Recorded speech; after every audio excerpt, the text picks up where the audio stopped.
अस्सलाम वालेकुम नाज़रीन, इमरान याकूब खान साहब और ज़फ़र हिलाली साहब के साथ मैं हूं Samina Pasha. Program view point में आपको खुशामदीद कहती हूं। नाज़रीन, सियासी गर्मा गर्मी का माहौल कई दिनों से जारी है और हम देख रहे हैं कि अपोजिशन अदम एतमाद के लिए तैयारियां कर रही है, वो अपने मेंबर्स पूरे कर रही है। तो इधर हमने ये भी देखा कि पुरएतमाद और बिल्कुल मुतमईन नजर आने वाले कप्तान भी आज खुद मैदान में आ गए। मंडी बहाउद्दीन में उन्होंने जलसा किया और अपोजिशन पर खूब गरजे बरसे, खूब लत्ते लिए अपोजिशन के, और उसके साथ साथ उन्होंने अपनी गलती का एतराफ़ भी किया कि साबिक़ वज़ीर-ए-आज़म मियां नवाज शरीफ को बाहर भेजना उनकी बड़ी गलती थी। आज जो कप्तान का मूड था, बड़े एग्रेसिव मूड में थे। उससे अब ये अंदाज़ा लगाने की कोशिश की जा रही है कि क्या कप्तान अब खुद मैदान में उतर कर खुद फास्ट बॉल करेंगे और कोई विकेट लेने की कोशिश करेंगे, या फिर सबको ना घबराने का मशवरा देने वाले कप्तान खुद घबरा गए हैं और घबराहट के मारे ही अब मैदान में आ गए हैं। क्या यही वजह है कि जो अपोजिशन ने प्रेशर डाला है अदम एतमाद का, उसकी वजह से पाकिस्तान तहरीक इंसाफ ने अपनी स्ट्रेटजी के मुताबिक अब खुद भी अवाम में जाने का फैसला कर लिया है। अवाम का दर्द तो दोनों ही खटखटाना चाहते हैं, पजीराई किसे मिलेगी ये भी देखना होगा। इस सारे हंगाम हमने ये भी देखा है जनाब कि महंगाई भी बढ़ी है। पिछले दिनों पेट्रोल की ज़्यादा कीमत की वजह से मजीद तनकीद हो रही है। अगर अपोजिशन की खबर लें तो उनकी मेल मुलाकातें जारी हैं, नंबर पूरे करने की कोशिशें भी जारी हैं। एलाइज भी अपनी तरफ से वही गेम खेल रहे हैं, कभी सामने और कभी पीछे। आखिर इस सारे हंगाम में तहरीक अदम एतमाद का होगा क्या और ये ऊंट किस करवट बैठेगा, इस हवाले से भी गुफ्तगू करेंगे। कप्तान की आज की तकरीर का भी जायजा लेंगे और इसके साथ साथ गैलप सर्वे में जो हमने देखा कि साबिक़ वज़ीर आज़म की मकबूलियत सूबों में हमें नज़र आई और इमरान खान साहब की मकबूलियत में थोड़ी कमी नज़र आई, उसके हवाले से भी गुफ्तगू होगी। और साथ साथ शहबाज शरीफ का मामला भी कि जिन पर फ़र्द जुर्माइद नहीं हो सकी। तो जनाब, आप सबको प्रोग्राम में खुशामदीद कहती हूँ। गुफ्तगू का आगाज़ करूँगी इमरान साहब से। इमरान साहब, क्या सबको ना घबराने का मशवरा देने वाले कप्तान इमरान खान घबरा गए? बिस्मिल्लाहिर्रहमानिर्रहीम। देखिए, मैं ये तो नहीं कह सकता कि इमरान खान साहब घबरा गए हैं, लेकिन मैं ये ज़रूर कह सकता हूँ कि आज अगर आपने उनकी तकरीर सुनी है तो उनकी बॉडी लैंग्वेज और उनके अल्फाज, बॉडी लैंग्वेज भी इसकी कासी कर ली थी और अल्फाज भी, कि वो एक वज़ीर आज़म की तकरीर नहीं थी। अच्छा, वो एक ऐसे अपोजिशन लीडर की तकरीर थी जो कंटेनर पर खड़ा होकर तकरीर कर रहा था और ये उनकी फ्रस्ट्रेशन को जाहिर कर रही थी। ये तकरीर मैं समझता हूँ ज़ाती तौर पे कि अपोजिशन जिस तरह यकसुई के साथ तहरीक अदम एतमाद की बात कर रही है और जो बातें चल रही हैं कि जी शायद कहीं से इशारा भी हो गया इसलिए अपोजिशन बड़ी एक्टिव है, तो ये तो वो, तो इमरान खान ने ये फैसला किया कि अच्छा फिर जो है ना मैं भी इनको आड़े हाथों दूंगा। देखें, आज उन्होंने नवाज शरीफ के लिए भिगोड़े का लफ्ज़ इस्तेमाल किया, शहबाज शरीफ के लत्ते लिए, मरियम नवाज को करप्ट तरीन खातून करार दिया और मौलाना के हवाले से फिर ये कहा कि जी 30 साल के बाद असम्बली डीजल के बगैर चल रही है। एग्रेसिव थे आज। एग्रेसिव, आप एग्रेसिव कहती हैं, मैं समझता हूँ कि ये बिलो द बेल्ट से चीज़ है। वज़ीर आज़म का मनसब जो है उस पर बहुत सारी चीज़ें होती हैं। ये इसीलिए मैं कह रहा हूँ कि ये फ्रस्ट्रेटेड एक लीडर की तकरीर थी, जो अपोजिशन लीडर जिस तरह से वो कंटेनर पे खड़े होकर तकरीरें करते थे। लेकिन एक बात ज़रूर है कि मुझे वो भी बात याद आ रही थी कि कुछ दिन पहले आपको याद है फवाद चौधरी साहब ने कहा था कि सदके जाऊं उस माँ के जिसने उस थानेदार के जिसने इनको माँ याद दिला दी। तो आज मुझे ये तकरीर सुन के लग रहा था कि सदके जाऊं उस थानेदार के जिसने वज़ीर आज़म को भी दोबारा अवाम की याद दिला दी और उन्होंने भी कहा चले मैं राब्ता अवाम मुहिम भी शुरू कर दूं। ये सारी तो फ्रस्ट्रेशन की वजह आपको क्या नजर आ रही है? प्रेशर है तहरीक अदम एतमाद का, या फिर परफॉर्मेंस या मकबूलियत में कमी की वजह से उन्हें ऐसा लगता है? दोनों चीज़ें। अच्छा, दोनों चीज़ें। एक तो ये प्रेशर है, ये दबाव है उन पे कि जो अपोजिशन इस तरह से लगी हुई है तो वाकई कहीं इत्तेहादी भी उनके साथ चले ना जाएं। दूसरी बात ये है कि जिस तरह से आपने कहा कि ये भी है कि अगर परफॉर्मेंस बहुत अच्छी होती ना तो इमरान खान साहब अभी तक खुद असम्बलियाँ तोड़ के कहते ये सारा कुछ तो दोबारा इलेक्शन कराने हैं। उन्हें ये भी पता है कि हर सर्वे में उनकी मकबूलियत में मज़ीद कमी आ रही है और चाहे वो जितने भी जिम्मेदार हैं, क्योंकि हिलाली साहब के बकौल तो वो जिम्मेदार नहीं है महंगाई के, लेकिन महंगाई असल उनका मसला है। महंगाई की वजह से लोग उनसे परेशान हैं। ठीक है हिलाली साहब, इमरान साहब को तो प्राइम मिनिस्टर साहब बड़े फ्रस्ट्रेटेड नज़र आए हैं और उनको लगता है कि वो परफॉर्म भी नहीं कर पाए, इस वजह से भी उनके ऊपर प्रेशर है। आपका क्या एनालिसिस है, आज उन्हें क्यों खुद मैदान में उतरना पड़ा है, क्यों जलसे करने पड़े हैं पीटीआई को, और आप समझते हैं कि ये वीकनेस को शो करेगा या स्ट्रेंथ शो करेगा? नहीं, पहली बात तो मैं हैरान हूं कि एक पॉलिटिकल लीडर, एक अवामी पार्टी का पॉलिटिकल लीडर वो जलसे कर रहा है और आप लोग सब हैरान हैं इसलिए कि अगर वो प्राइम मिनिस्टर बन गया तो उसका क्या जलसा करना मना है? और जलसे में आए और एक जबरदस्त जलसे में आए और उसको सपोर्ट मिले, हालांकि महंगाई है और जो ऑपोजिशन उनके बारे में कह रहे हैं, आपने क्राउड देखा और आप समझते हैं कि इसके माने घबरा गया है। आई डोंट नो आप लोगों का स्टैंडर्ड क्या है, मगर मैं समझता हूं एक पॉलिटिकल लीडर को वाकई आना चाहिए मैदान में। आप कहते हैं वो फ्रस्ट्रेटेड है, कौन फ्रस्ट्रेटेड नहीं है इस मुल्क में कि चोर जाते नहीं है जेल, कबड़ी नहीं पकड़े जाते हैं, बेल पे बेल मिलता है और भाग जाते हैं मुल्क से। आप सब फ्रस्ट्रेटेड नहीं है? मैं कहता हूं हर आदमी फ्रस्ट्रेटेड है। और महंगाई की भी बात की उसने, और मेरा फ्रस्ट्रेशन ये है कि हमारी आवाम जो है वो समझती है कि तेल का प्राइस प्राइम मिनिस्टर डिसाइड करता है, उसको इंक्रीज करने के लिए जो हो रहा है वो मज़े से कर रहा है, वो खामखा कर रहा है। अगर अच्छा लीडर होता तो नहीं करता, तो बता देना आके कि जब $96 हो गया है तेल का प्राइस और वो कह रहे हैं कि बढ़ना नहीं चाहिए, तो मैं तो एक बात पे जरूर हैरान हूं कि प्राइम मिनिस्टर उठ के क्यों नहीं खड़ा करता है कि ये मेरा कसूर है, मैं तो 3 साल रहा हूं। ये जो 30 साल पहले ये जो लोग आते रहे और क्या करते रहे, इन्होंने तबाह किया है। हमारा डेट देखो क्या चीज है, और इन कंपैरिजन मेरे रेमिटेंसेस का रिकॉर्ड देखो, मेरे एक्सपोर्ट्स का रिकॉर्ड देखो, मेरा क्रॉप प्रोडक्शन का रिकॉर्ड देखो। मेरे ख्याल में बिल्कुल मैं आना चाहिए उसको, बात ऐसे करना चाहिए, और आई एम वेरी ग्लैड कि वो कर रहा है। ठीक है, चलिए ये तो आपका पॉइंट ऑफ व्यू है, लेकिन जो आपने बात की कि जिस बात पे वो भी फ्रस्ट्रेटेड हैं और परेशान भी हैं और पशेमान भी, हिलाली साहब वो मैं सुनवा भी देती हूँ। इस बात का उन्हें बड़ा दुख है कि उन्होंने क्यों आखिर नवाज शरीफ को जाने दिया से, और वो आज भी इस बात पे परेशान है। क्या उन्होंने कहा, जरा सुन लीजिए। हमें ऐसे लगा कि पता नहीं आज गया तो कल गया। मैं आज तस्लीम करता हूं बड़ी गलती की, इसको हमने इजाजत दे दी बाहर जाने के लिए। तब गलती वो कह रहे हैं, और बहुत सारे लोग पहले तो यही डिसाइड नहीं कर पाते थे कि जाने किसने दिया है, कभी जिम्मेदारी लेता है कोई, कभी कोई नहीं लेता।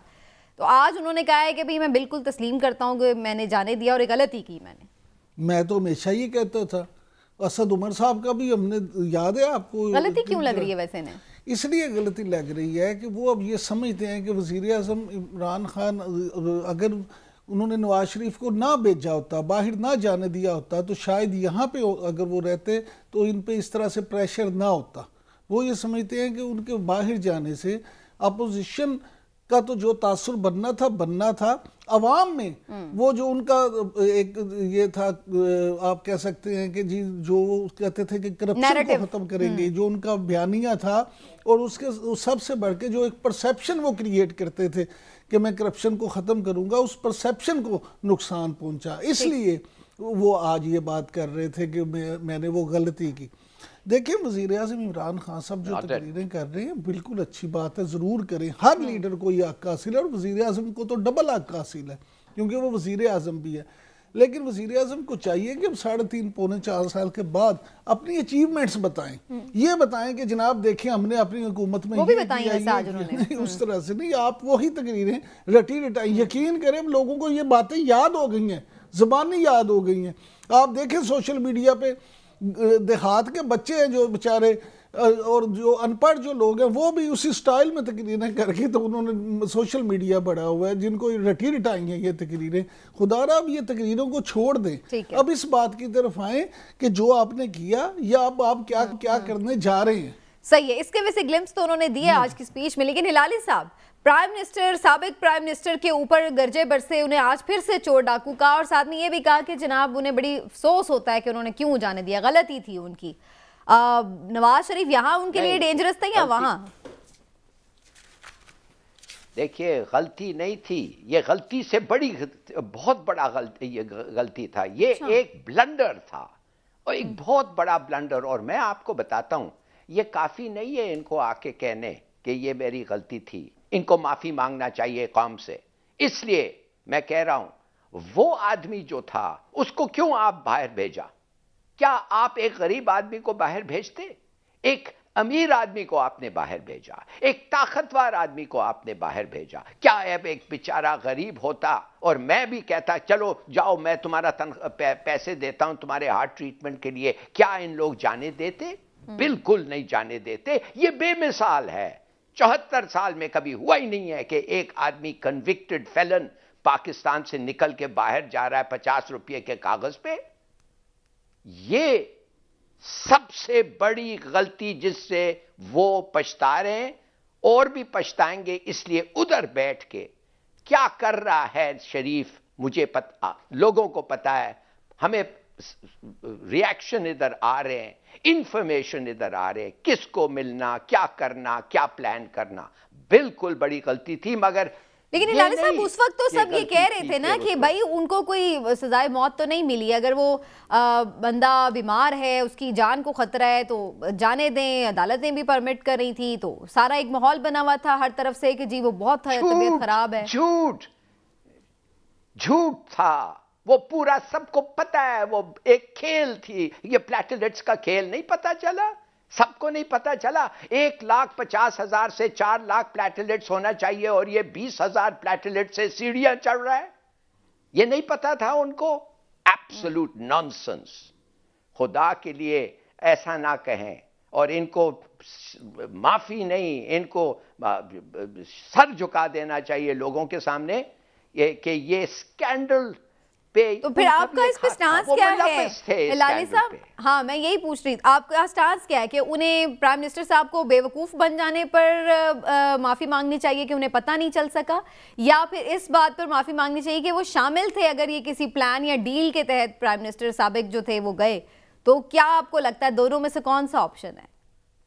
कम से कम देखिए, सीधी तो बात कभी नहीं निकलेगी। कम से कम आके कह दें कि मैं शर्मिंदा हूं कि मैंने ठीक तरीके से इसे इन्वेस्टिगेट नहीं किया।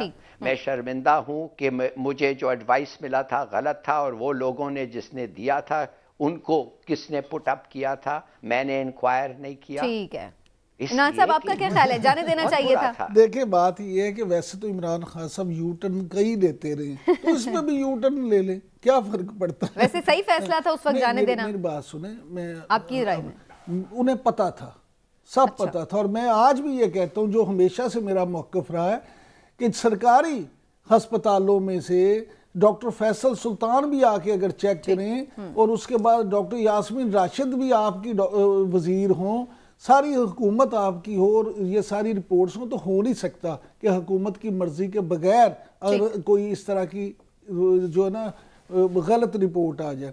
अगर ये सब कुछ गलत था तो हुकूमत की मर्जी से था, सबको पता था, और हर पूरी सलाह मशवरे से ये सारा ठीक है। अच्छा इमरान साहब ये बताएं कि फिर प्राइम मिनिस्टर जो साबिक हैं वो वहाँ बैठ के उनके लिए ज़्यादा खतरनाक है या यहाँ रह के उनके लिए ज़्यादा खतरनाक होते? क्योंकि अभी मैं गैलप सर्वे भी देख रही थी सूबों में, मुख्तलिफ सूबों में, हत्ता कि KP में भी नवाज शरीफ साहब की मकबूलियत जो थी वो इंक्रीज़ की है पहले से, जबकि प्राइम मिनिस्टर की डिक्रीज़ की है पहले से। तो वहां तो उन्होंने कोई काम नहीं किया ना PMLN ने, लेकिन इसके बावजूद भी ऐसा रिजल्ट सामने आ रहा है। मीना, मैं आपसे फिर वही कहूँगा जो मैं हमेशा बात करता हूँ कि इमरान खान को, वज़ीर आज़म इमरान खान को, मेरे हर दिल अजीज़ वज़ीर आज़म इमरान खान को अपोजिशन से उतना ख़तरा नहीं है। वज़ीर आज़म इमरान खान का सबसे बड़ा दुश्मन महंगाई है। देखिए अवाम जो है वो महंगाई से इतने तंग आ गए, इतने आजिज़ हैं। आपने एक शॉट में 12 रुपये लीटर पेट्रोल बढ़ा दिया। अब एक चीज़ को समझे हिलाली साहब, अब इस पे ज़रूर करेंगे कि देखें जब वहाँ पे 96 हो गया डॉलर फी बैरल, लेकिन यहाँ पे आपको याद होगा कि इससे भी महंगा हुआ था 2008 में। लेकिन उस वक्त पेट्रोल की कीमत कितनी थी फी लीटर? नहीं तो डॉलर में खरीदते हैं ना, तो डॉलर महंगा हो गया तो प्राइस तो बढ़ेगी। मैं आपसे जो तो डिवैल्यू भी तो उन्होंने किया ना, 41% तो रुपया सस्ता हो गया इस दौर में। लिहाजा बात यह है कि महंगाई से जो फर्क पड़ता, आम आदमी को क्या इससे लगे गरीब आदमी को, middle class, lower middle class वाले को तो ये पता भी नहीं है कि डॉलर में लेते हैं या पैसों में लेते हैं। वो तो ये कहता है कि उसकी मोटरसाइकिल में रोज़ाना पहले अगर 100 रुपये का पेट्रोल पड़ता था तो वो कहता है जी अब मेरा 300 रुपये का पेट्रोल पड़ता है। लेकिन इमरान साहब ये तो बात उनकी सही है कि ना इस वक्त वो कोई जीएसटी ले रहे हैं, ना कोई पेट्रोलियम लेवी ले रहे हैं। अब क्या और हो सकता था, मिनिमम जो एक प्राइस हो सकते थे वो दे रहे हैं, लेकिन अब जाहिर है वो है ही इतने ज़्यादा के। सबीना मेरी बात सुने, मैं इस बात से तो इनकार नहीं करता कि आलमी सतह पे हालात ऐसे हो गए, महंगाई बढ़ गई, सारी चीज़ें होगी, लेकिन मुझे एक बात बताएं, इसका जिम्मेदार मैं या आप तो नहीं है। जो वज़ीर आज़म बन के वज़ीर आज़म हाउस में चस्के लेते हैं ना हेलीकॉप्टर पे आने जाने के, जो वज़ीर आज़म के मनसब पे बैठते हैं, उनको फिर जवाबदेह भी उनको ही होना पड़ता है। जब आपको हुकूमत मिलती है तो फिर जवाबदेह भी आप होते हैं, सारी जिम्मेदारियां भी आप पे होती हैं। ठीक है, हिलाली साहब कोई फॉर्मूला नहीं बताता कि फिर पेट्रोल सस्ता कैसे करें। फवाद चौधरी साहब का ये कहना है, वो कहते हैं ऑपोजिशन खुद बता दे कि भाई क्या फिर हम करें, जो मैक्सिमम कर सकते थे वो किया। लेकिन आपको क्या लगता है, क्या वजह ये सिर्फ यही है? जी सीधी बात यह है, आपने एक बड़ा रेलेवेंट फैक्ट पॉइंट आउट किया कि उस ज़माने में डॉलर की क्या कीमत थी। दूसरी बात मैं कहना चाहता हूं कि प्राइम मिनिस्टर ने खुद इसी तकरीर में कहा था कि 70 अरब रुपया हर महीना गवर्नमेंट कम टैक्स ले रही है, छूट दिया है इसलिए कि कीमतें बढ़ रहे हैं, टैक्सेस कीमतें बढ़ रहे हैं ऑयल के। देखिए आई मीन मैं तो क्यों नहीं, इन लोग कहते हैं कि अच्छा हम ये है हमारा प्रोजेक्ट, हम इस तरीके से पेट्रोल के पंप बढ़ाएंगे नहीं, हम कम पेट्रोल का प्राइस हम बढ़ाएंगे नहीं, कम कर देंगे। बताओ यार, तुम लोग नो कॉन्फिडेंस मोशन लेके आना चाहते हो, चलो तुम्हें पता नहीं है तुम्हारा प्राइम मिनिस्टर कौन होगा आज तक, मगर ये तो बता दो मुल्क को कि हम जब आएंगे ये करेंगे। Why don't you give a plan? सही प्लान भी नहीं देते हैं, कहते भी कुछ नहीं है। इस देर इज सारे सीक्रेट्स थोड़ी दे देंगे हिलाली साहब। अच्छा हिलाली साहब इस पे भी बताएं आपको क्यों नहीं दें भाई, ये क्या कोई मॉडल साइंस है? वो फिर क्रेडिट तो सारा इनको मिल जाएगा ना, ये दौर में कम हो जाएगा। लेकिन हिलाली साहब जानबूझ के नहीं देते, ना नाम देते हैं ना प्लान देते हैं। वो कहते हैं इस प्लान पे इमरान खान साहब ने अमल कर दिया तो फिर हमारा क्या बनेगा? अच्छा हिलाली साहब ये बताएं कि प्राइम मिनिस्टर साबिक वजीर आजम नवाज शरीफ की मकबूलियत क्यों बढ़ी है? यहाँ पर तो आप और बहुत सारे आपके हम ख्याल लोग और उनके अपोजिट जो लोग हैं सब ये कहते हैं कि जनाब वो तो इररिलेवेंट हो गए हैं, वो तो बाहर चले गए, वो तो करप्शन केसेस हैं वगैरह वगैरह। लेकिन भाई यहाँ पर तो सूरत हाल, उस सूबे में भी उनकी मकबूलियत में इजाफा हो गया जहाँ उनकी प्रेजेंस ही नहीं है। अभी ये बल्दियाती इंतखाब में 93 वोट पड़े हैं, 93 मेयर के इलेक्शन में। Thank you. तो जिस सूबे में उसके पास एक सीट नहीं है, एक वोट नहीं है, कोई गया ही नहीं है, कैंपेन ही नहीं किया है, तो उसका पॉपुलैरिटी क्यों बन गया, बड़ा हो गया? आपको मैं एक चीज बताता हूं, आप लिंक खुद करते हैं। एक टीवी चैनल है जो नाम मैं नहीं ले सकता हूं, इनके जमाने में 77 करोड़ पैसे इनको मिल रहे थे। एक वो छोटा चैनल था, बहुत छोटा। उससे बड़े वाले जो हम जानते हैं, अच्छा, उनसे 10 गुना के साथ मैं आपकी तरफ आती हूँ दोबारा। वफाकी वज़ीर इत्तलात फवाद चौधरी साहब हमारे साथ हैं, तो मैं चाहूँगी ज़रूर उनका हम एक ओपिनियन लें सारी सूरत हाल के ऊपर। बहुत शुक्रिया फवाद चौधरी साहब, आपने हमें ज्वाइन किया। चौधरी साहब, आज प्राइम मिनिस्टर साहब ने जलसा किया है और उन्होंने कहा कि बड़े अग्रेसिव नज़र आए, दोबारा से अपोजिशन पर बड़ी तनकीद भी की उन्होंने। बहुत सारे लोगों की ये तनकीद है कि आपने तो परफॉर्म करना था, आप अपोजिशन पर आके वही कंटेनर वाली स्पीच कर रहे हैं। क्या इमरान साहब परेशान हैं, प्राइम मिनिस्टर साहब, इसलिए उन्हें मैदान में आना पड़ा?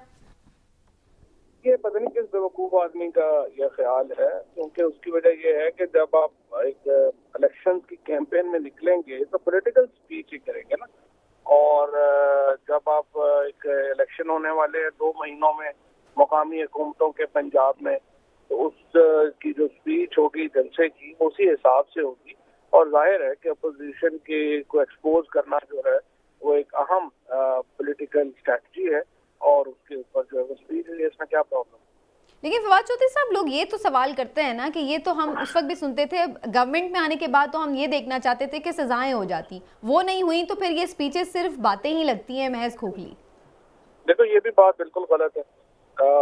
अगर आप थोड़ी सी भी रिसर्च करेंगी तो आपको पता चलेगा कि नवाज शरीफ को भी सजा हो चुकी है, मरियम नवाज को सजा हो चुकी है, उसके बाद दर्जनों और लोग हैं जिनसे 487 अरब रुपए की तो रिकवरी हुई है। ये दुरुस्त बात है कि जो बाकी ये जो केसेस हैं जिनमें शहबाज शरीफ, नवाज शरीफ और आसिफ जरदारी मुलव्वस है, असल सजाएं नहीं, असल में ये है कि इनसे रिकवरीज नहीं हुई, और रिकवरीज इसलिए नहीं हुई कि वो लंदन जाके बैठ गए हैं। और यही तो प्राइम मिनिस्टर ने आज कहा है कि आप भगोड़े बन के लंदन बैठ गए, आप वापस आए और फेस करें, जैसे इमरान खान ने खुद फेस किया था सुप्रीम कोर्ट।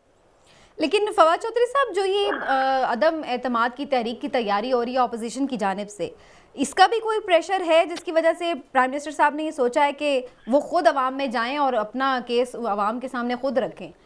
उनकी तैयारी की वजह से भी कुछ टेंशन है गवर्नमेंट की सफ़ों में? नहीं, उनकी वो कोई टेंशन नहीं है। तो मैंने आज कहा है और मसूर की दाल वो इन्होंने जिम्मेदार दी है। तो कल सेनेट में आप देखें जहाँ इनकी अक्सरियत थी, ये वहाँ पे हार गए हैं। इन्होंने नेशनल असेंबली में क्या करना है, ये तो चूंकि इलेक्शन कैंपेन शुरू हो रही है, लोकल गवर्नमेंट बड़ा इंपॉर्टेंट इलेक्शन है, तो जाहिर है हम उसकी तरफ बढ़ रहे हैं। गैलेप सर्वे में मुसलसल प्राइम मिनिस्टर साहब की मकबूलियत नीचे जा रही है सूबों में, और नवाज शरीफ की हैरत अंगेज तौर पर इवन केपी में भी बेहतर आ रहे हैं फिगर्स। इसकी क्या वजह है फवाद चौधरी साहब? देखिए अब पता नहीं है कि वो किस वक्त में हुए, कहाँ हो रहा था।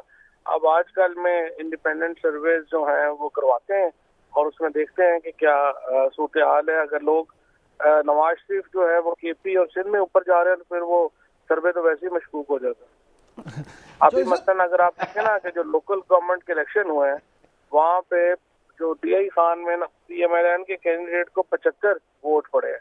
ओवरऑल आप केपी में तो अभी लोकल गवर्नमेंट इलेक्शन हुए, जरा नून की वोटें निकाल के देख लें, सर्वे देखने की क्या जरूरत है। ठीक, तो साहब आप क्या समझते हैं पंजाब में मई में हो जाएंगे बलदियाती इलेक्शन? देखिए जो 29 मई इलेक्शन कमीशन ने अनाउंस कर दिया है और हम इंशाल्लाह ताला उसके लिए पूरी तरह तैयार है।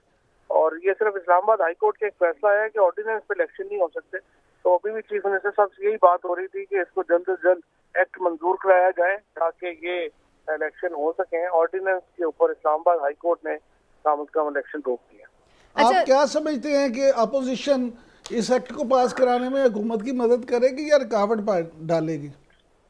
उन्हें वो परवेज अलाई साहब ने वो कमेटी में तो शामिल किया है और उनके अपोजिशन ही की तजवीज़ के ऊपर हमने विलेज काउंसिल का नाम दोबारा यूनियन काउंसिल भी कर दिया।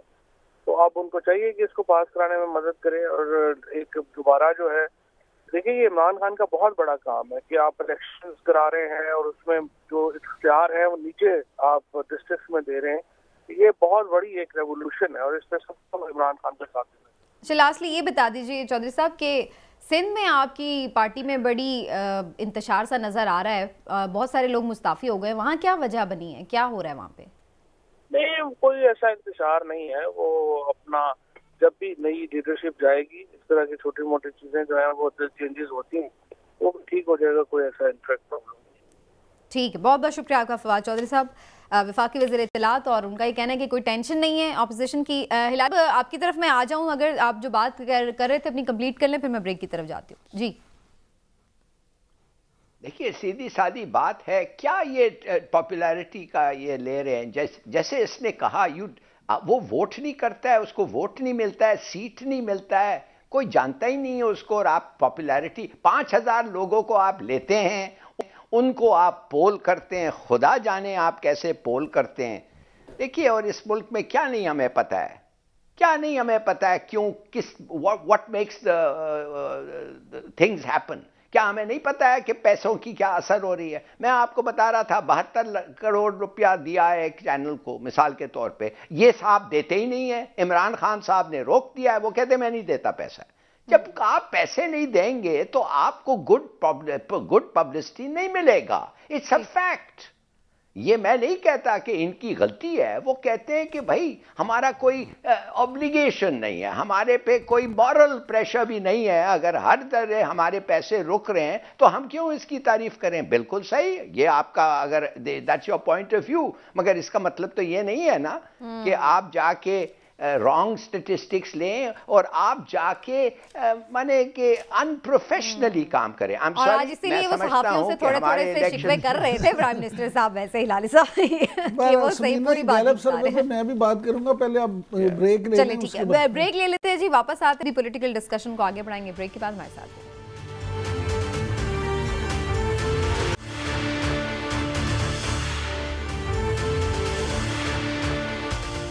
वेलकम बैक जी, पॉलिटिकल डिस्कशन। और इमरान साहब, आप गैलप सर्वे पे कोई बात करना चाह रहे थे, कर ले, फिर मैं आगे चलती हूँ। मैं ये कहना चाह रहा था समीना, आपको याद होगा कि जब वज़ीर-ए-आज़म इमरान खान साहब अपोजिशन में थे तो सबसे ज़्यादा जो बातें करते थे जलसों में आके वो सर्वेज की करते थे। और गैलप सर्वे जो है ना, पाकिस्तान में सबसे मुस्तनद सर्वे माना जाता है। आपको याद होगा कि यही इमरान खान साहब अभी जब इनकी हुकूमत में एक सर्वे में आया था, जब वज़ीर आला पंजाब जनाब उस्मान बुज़दार साहब के हवाले से कि उनकी मकबूलियत बढ़ी और सबसे अच्छी परफॉर्मेंस है मुराद अली शाह साहब से, महमूद खान साहब से भी, तो यही कहते थे कि मैं तो इनको बड़ा समझता था, लेकिन उस्मान बुज़दार तो सबसे आगे निकले और देखें सर्वे में आ गया।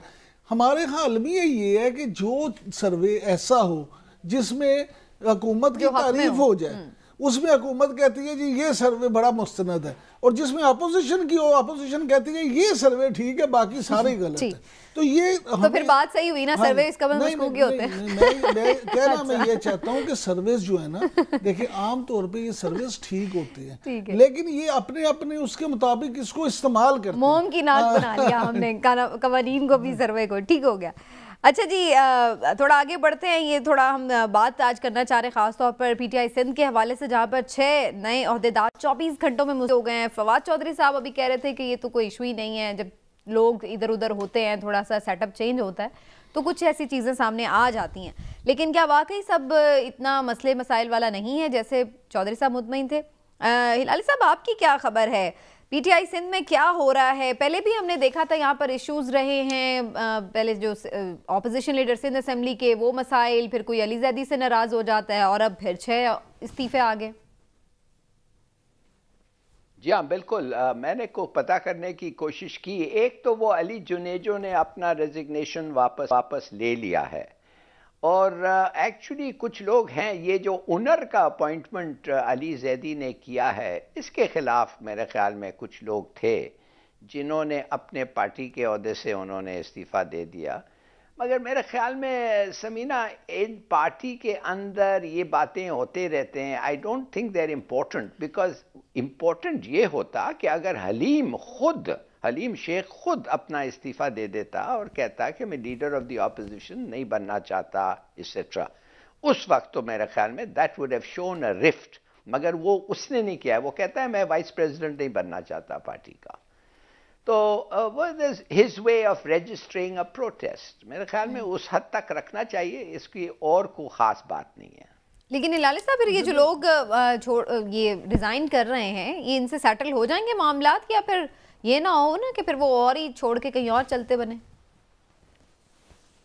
भाई, ये अली जैदी की जो अपॉइंटमेंट है, ये जैदी का काम है, ये आप सेंट्रल पार्टी लीडरशिप पे ना डालें इतना। हालांकि ऑफ कोर्स उन्होंने इसको अपॉइंट किया, मगर ये अली जैदी को अगर ये ठीक तरीके से जाता है, इसको ज़रूरत क्या थी इस तरीके से अपॉइंट करें जो लोग इतने नाखुश हैं? He should have consulted people, मेरा ख्याल में। आई डोंट नो आप क्या समझती हैं। और नहीं किया तो ये कसूर तो लगता है जैदी का है। इसने अनडिप्लोमेटिकली और विदाउट कंसल्टेशन अनाउंस कर दिया। ठीक है, इमरान साहब आपका क्या टेक है? बड़े पीटीआई के अंदर से मसले मसाइल बड़े चलते रहते हैं। देखिए, बात ये है कि इस्तीफे के पीछे बड़े गहरे इख्तलाफात हैं। उसकी मैं आपसे अर्ज करूं, अली जैदी साहब के बारे में ये कहा जाता है आम तौर पे, कराची के जो पीटीआई के लोग हैं, मेरी खुद कुछ लोगों से वहाँ बात हुई है, पीटीआई के कुछ एमएनए से भी, तो वो उनका ये कहना है कि अली जैदी साहब हमेशा हर बात में अपनी मर्जी करते हैं। अच्छा, वो जो लोग उनके करीबी हैं, जिनके साथ उनके अपने मरासम हैं, उनको तो करते हैं, लेकिन जो असल में पार्टी के कारकुन हैं, जो नजरियाती लोग हैं, जिन्होंने इतना किया, उनको को खास लिफ्ट नहीं कराते। यानी पीटी के अपने एमएनए कराची से वो कहते हैं कि अली जैदी साहब के बस जो है ना, समझ लें कि जो नौ रतन हैं या जो प्यारे हैं उनको ही। अब आप देखें, हलीम आदिल शेख साहब पहले सदर थे, अब आपको पार्टी ने सदर बना दिया तो आप उन्हें नायब सदर बनाएंगे तो नेचुरल सी बात है वो उसको कबूल तो नहीं करेंगे। उन्होंने कहा जी ना, मैं नहीं बन सकता। अब अगर ये मरकजी पार्टी को इसलिए बिल्कुल बरीउज़्ज़मा करार नहीं दिया जा सकता कि उन्हें अली जैदी को तो सदर उन्होंने बनाया। ठीक है, इमरान खान साहब का हक है कि वो समझते हैं अगर चेयरमैन के तौर पे कि अली जैदी हलीम आदिल शाह से बेहतर परफॉर्म कर सकते हैं तो उन्होंने बनाया, जिसको वो समझे वो ज़रूर बनाए। लेकिन उनको ये भी ख्याल करना चाहिए था कि अगर हलीम आदिल शेख जो हैं वो नहीं, उनको हटाया है तो उनको या पहले इत्माद में ले लिया जाता या इन लोगों को इत्माद में लेकर समझाया जाता या अली जैदी साहब को बताया जाता कि यार आप इनको साथ इस तरह से करें। मुझे ये लगता है कि इसका अगर अब भी इमरान खान साहब ने इंटरव्यू ना किया और कराची के मामलात को, सिंध में पीटीआई के मामलात को अच्छे अंदाज में ना डील किया गया तो इसका नुकसान आइंदा आने वाले इलेक्शन में पीटीआई को ज्यादा होगा। लेकिन ये बड़ी तशवीशनाक बातें हैं कि हर जब भी इलेक्शन होता है, चाहे वो पार्टी इलेक्शन हो, चाहे वो बल्दियाती इलेक्शन हो, जनरल इलेक्शन हो, हमेशा हम ये सुनते हैं जी टिकट की तकसीम सही नहीं हुई, बंदे ठीक नहीं सिलेक्ट किए गए। जब तंजीम साजी का अमल होता है उसमें भी यही मसले मसाइल, ओहदेदारान। हिलाली साहब, प्राइम मिनिस्टर साहब का तो खासा ये था कि भाई ये सबसे अच्छी टीम सेलेक्ट करते हैं, ये सबसे ज़्यादा ऑर्गेनाइज रखते हैं अपनी टीम को। 92 के वर्ल्ड कप में यही हमें हमेशा सुनाया जाता है। तो ये क्या हो गया है कि जब पॉलिटिकल पार्टी उन्होंने बनाई है तो वो बंदे ही काबू नहीं आ रहे। But political parties cricket team के तरह नहीं चलती। 12 लोग नहीं होते, ज़्यादा होते। ठीक, अगर उसने फ़र्क उनको नहीं पता है तो फिर यही मिस्टेक्स होते रहेंगे। मेरे young party in the sense कि ये अब इनको एक्चुअल टेस्टिंग टाइम तो अब था, और मैं समझता हूँ leader of the opposition in parliament बड़ा इम्पोर्टेंट जॉब है और हलीम शेख बड़ा अच्छा काम कर रहा है। उसको विदाउट एन एक्सप्लेनेशन आप एक फेडरल मिनिस्टर जो ज़्यादातर उधर रहता है उसको उठा के आप बना देते हैं विदाउट कंसल्टिंग, विदाउट, वो होता है एक किस्म का रिवाज। आई थिंक इमरान याकूब सही कह रहा था कि this is not the way to do it, मगर ये इमरान का टैक्टिक है। अब क्या कहें, अगर आप एक लीडर है जो इस तरीके से करता है तो वो क्या कर सकते हैं आप। सलीना, एक बात याद रखिए, सिलेक्शन जो है ना उसमें और इलेक्शन में यही फर्क होता है। वजीर आज़म जब क्रिकेट टीम में कैप्टन थे तो उस वक्त सिलेक्शन करते थे। जमहूरी पार्टी में इलेक्शन के जरिए अगर हो ना तो फिर नवाब सिर्फ सिंध में नहीं है, आप देखें पंजाब में नहीं, पीटीआई में ग्रुप बांध बांध के कंबे नहीं बने हुए, केपी में नहीं है मामला। लिहाजा अगर आप या तो आप जमहूरी तरीके से पार्टी के इलेक्शन करा दें फिर किसी को कोई मसला नहीं होगा, लेकिन अगर आप पिक एंड चूज वाला मामला करेंगे तो हमेशा ये मसाइल होंगे। बिल्कुल ठीक है। चलें जी, कप्तान साहब को अपनी पार्टी पे ग्रिप रखनी और ये इंटरनल जो इश्यूज हैं इनको रिजॉल्व करना होगा, अदरवाइज इससे जाहिर है कि पार्टी को नुकसान होगा। देखते हैं आने वाले दिनों में क्या सूरत हाल जन्म लेती है। एक ब्रेक लेते हैं, ब्रेक से वापस आकर बात करेंगे कराची में लॉ एंड ऑर्डर की सिचुएशन की, और जहाँ पर ना सिर्फ ये कि स्ट्रीट क्राइम बढ़ रहे हैं बल्कि आज अफसोसनाक वाक़या पेश आया है, एक सहाफ़ी को जो डकैती की वारदात है उसमें कत्ल कर दिया गया। ब्रेक के बाद डिटेल में बात हमारे साथ।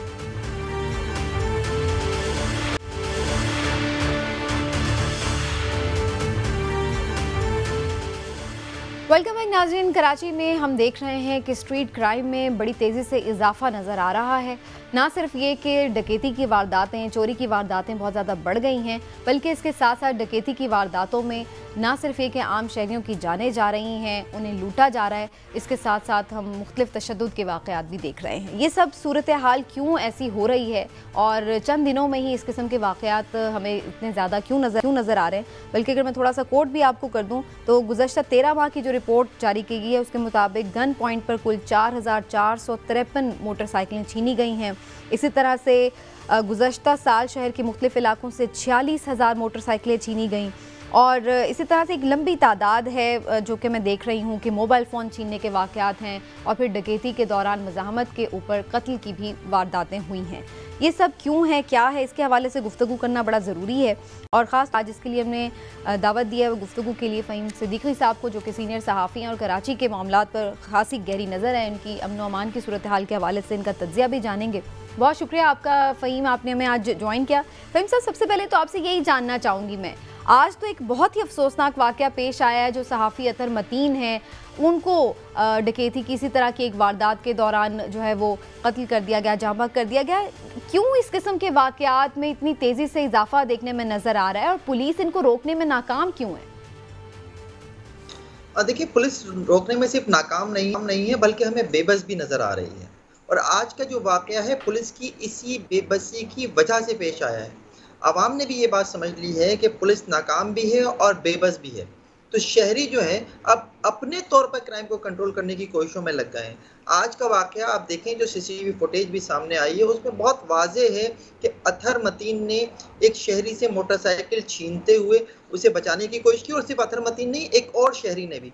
पहले एक शहरी जो है अपनी गाड़ी से उन क्रिमिनल्स को टक्कर मारता है, वो चला जाता है। फिर अतहर मतीन जो है वो यही कोशिश करता है उन मुलजिमान के ऊपर, अपनी गाड़ी से उन्हें टक्कर मारने की कोशिश करता है। फिर दूसरी टक्कर के लिए वो रिवर्स करता है और उसी वक्त मुलजिम उसे गोली मार देता है। तो कहना मैं सिर्फ ये चाह रहा हूँ कि कराची के शहरी अब इस नतीजे पर पहुंचे हैं कि पुलिस की नाकामी के बाद, पुलिस की बेबसी के बाद अब उन्हें अपनी हिफाजत खुद करनी होगी। ये कोशिश अतहर मतीन ने कर ली, लेकिन आप अगर पिछले कई दिन उठा के देखें तो कराची के शहरी अब इस बात पे मजबूर हो चुके हैं। आपको अमूमन इस नौयत के वाक़यात नज़र आएंगे कि डाकुओं को शहरियों ने पकड़ के तशद्दुद का निशाना बनाया, वारदात के बाद डाकू फरार होते हुए शहरी की गोली का निशाना बन गए। तो ये आपने बड़ा सही पॉइंट आउट किया कि पुलिस जो है वो बेबस भी है और हमें नजर आ रहा है नाकाम भी। लेकिन इसकी बेबसी की वजह क्या है? क्या इक्विप्ड नहीं है ये लोग, ट्रेंड नहीं है, विल नहीं है, हुकूमत की सपोर्ट नहीं है? क्यों पुलिस इतनी बेबस हो गई डाकुओं के सामने? देखिए, आपने कई चीज़ों का सवाल किया कि क्या नहीं है, तो सिर्फ एक चीज़ नहीं है। ये एक चीज़ होना तो फिर वो बाकी चीज़ें जिनकी आप बात करें उनकी ज़रूरत नहीं पड़ती। वो है नियत। हमें नियत नज़र नहीं आ रही है पुलिस की जानिब से। अफसरान एयर कंडीशन कमरों में बैठकर समझते हैं कि पुलिसिंग मुमकिन है। नहीं है पुलिसिंग मुमकिन। पुलिसिंग नाम ही नहीं है एयर कंडीशन कमरों में बैठ के काम करने का। आपको रोड्स पर आना पड़ेगा। और फिर जब नीचे सिचुएशन ये हो कि पुलिस थाने जो है वो आपके यहाँ बिकते हों बाकायदा तौर पर, और लोगों को इस बात की फिक्र ही ना हो कि जनाब उनके इलाके में क्राइम क्या हो रहा है, और सिर्फ ऑर्गेनाइज्ड क्राइम के चक्कर में पड़े हों कि यार मंशियात का अड्डा कैसे चल रहा है मेरे इलाके में, वहाँ से अर्निंग आ रही है नहीं आ रही है, बीट आ रही है नहीं आ रही है, कहवा खाना कैसे चल रहा है, जुए और सट्टे का अड्डा कैसे चल रहा है। तो नियत नहीं है किसी और क्राइम को कंट्रोल करने की, स्ट्रीट क्राइम को कंट्रोल करने की। तो ये सबसे बड़ी वजह है। और ये सिर्फ नियत जो है काम पुलिस की हद तक नहीं है। कराची का सिंध का एक बहुत बड़ा बजट जो है वो कराची पुलिस के ऊपर खर्च होता है। अरबों रुपए जो है वो खर्च हो रहे हैं, लेकिन कराची के शहरी आज भी लुट रहे हैं, आज भी मर रहे हैं। और ये सिर्फ कराची पुलिस की हद तक नहीं है। अगर आप और ऊपर जाएं तो मुझे ये विल जो है वो सिंध हुकूमत के लेवल के ऊपर भी नजर नहीं आती। आखिर क्यों इस शहर में जो है वो सेफ सिटी कैमरास नहीं लगाए जाते? आखिर क्यों शहर को जो है सेफ सिटी प्रोजेक्ट का हिस्सा बनाया जाता? आखिर क्यों जो है यहाँ पर आज तक जो है इस शहर में कैमरास नहीं लगे? क्यों आज तक जो है वो रीडेबल नंबर प्लेट्स नहीं लगी? जो और सेफ सिटी प्रोजेक्ट की चीजें थी वो आज तक क्यों मुकम्मल नहीं हुई? ये मेरा आपसे सवाल भी था और आपने इसको एड्रेस भी किया, लेकिन फिर मैं आपकी तरफ दोबारा भी आती हूँ और आपसे मैं ये जानने की कोशिश करूंगी कि आपके नजदीक क्या ऐसे इकदाम हैं जो लिए जा सकते हैं और वो नहीं लिए जा रहे जिसकी वजह से ये सूरत हाल है। लेकिन मैं चाहूंगी हिलाली साहब और इमरान साहब का भी कमेंट शामिल कर लूं। हिलाली साहब, आप भी कराची के एक शहरी हैं। आम शहरी कराची का बहुत ही खुद को गैर महफूज तस्वुर करता है, इनसिक्योर। जब मैं भी कराची में थी, बाहर निकलते हुए हमें 100 तरह के ख्यालात जहन में आते हैं कि जैसे हम इनसिक्योर हैं। आखिर इस इनसिक्योरिटी की वजह क्या है आपके नज़दीक? और ये जो वाकयात हो रहे हैं, आपको क्या लगता है बेसिक इसकी जड़ क्या है मसले की?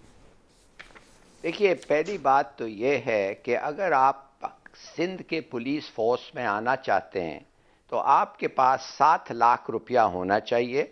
अगर आप कांस्टेबल बनना चाहते हैं तो वो 7 लाख रुपया रिश्वत आप दे के फिर शायद आप एलोकेट हो सकें। ज़्यादातर ये MNAs और MPAs को सिंधियों को दिया जाता है कि तुम लाओ अपने लोगों को और इनको भर्ती करो।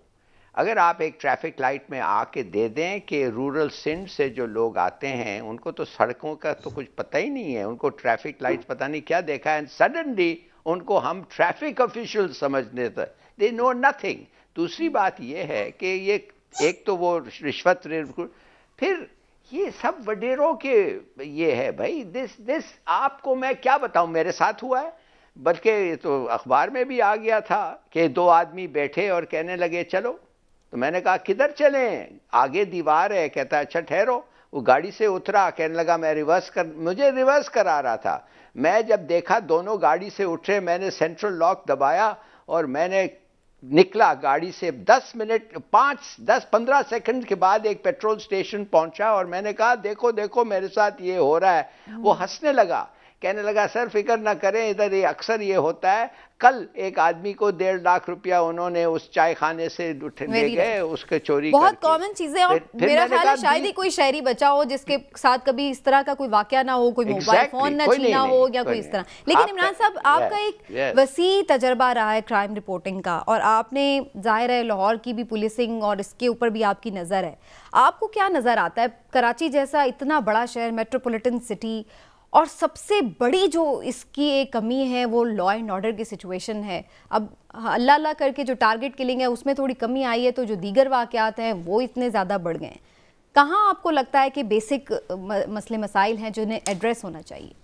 देखिए समीना, सिर्फ कराची की अगर मैं बात करूँ ना, तो पिछले दिसंबर से ये जनवरी का अगर आप सिर्फ मुकाबला करें तो आपको पता चलेगा कि मोटरसाइकिल और गाड़ियाँ चोरी होने और छीनने की वारदातों में 84% इजाफा हुआ है एक महीने में। अच्छा, मज़े की बात यह है कि वज़ीर आला सिंध जनाब मुराद अली शाह साहब खुद आके इतराफ़ करते हैं कि हाँ जी कराची में जराइम की शरह में इजाफा हो गया। और जनाब आप इसका काम ये इतराफ़ करना नहीं है, आपका काम इसका तदारुक करना है, आपका काम इसको रोकना है, आपका काम इसमें कमी करना है।